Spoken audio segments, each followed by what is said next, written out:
Ooh, I am tired. Just got done putting a serpentine belt on a 2014 Ford Fiesta, there you go, with a 1.6 liter non-turbo. And we ordered the belt for it, and we got it, and yeah, didn't have the little metal kit, little guides. That's what they are, they're guides, and you're supposed to turn the crank pulley, and it guides the belt, the serpentine belt, right onto all the grooves, all the pulleys, and right on there, you know. And for whatever reason, we did not receive that little kit along with the belt. I want to say the belt was like 20. Oh no, excuse me. The other one, the turbo one was like $26. This one was like $50 and didn't come with the kit. And it would have took another day. And the person's vehicle that has it, they have one car and a kid, and she works and her husband works. So they needed the car, you know, right now, right? It was already down for one day. And I figured out a way to put the belt on without having the little special kit.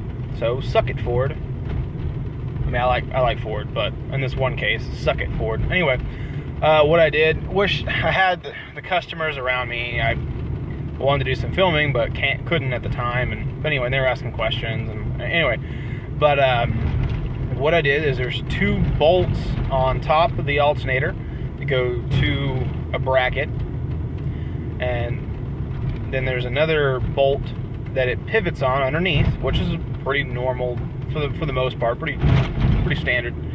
And what I did was I unbolted the two top bolts on the alternator bracket. Excuse the cheetah there. Usually the wife drives this vehicle. Anyway,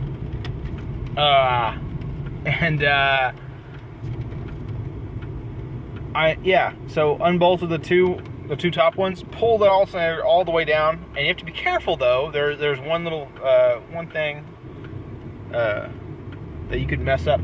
Part of the alternator in the back, there's a plug, and it hits the plastic intake manifold when you pivot that way. So if you get it on real hard or beat on with a hammer or something like that, you can, if you really get crazy with it, you can hurt the plastic intake manifold. But if you're, just get it to where you need it to go and no more, get the belt on with a screwdriver. I went up through the bottom of the belt and kind of hooked in somewhere on the alternator and pulled up, and man, it got it on there, And then after that, lighting is terrible, isn't it? I am. Then after that,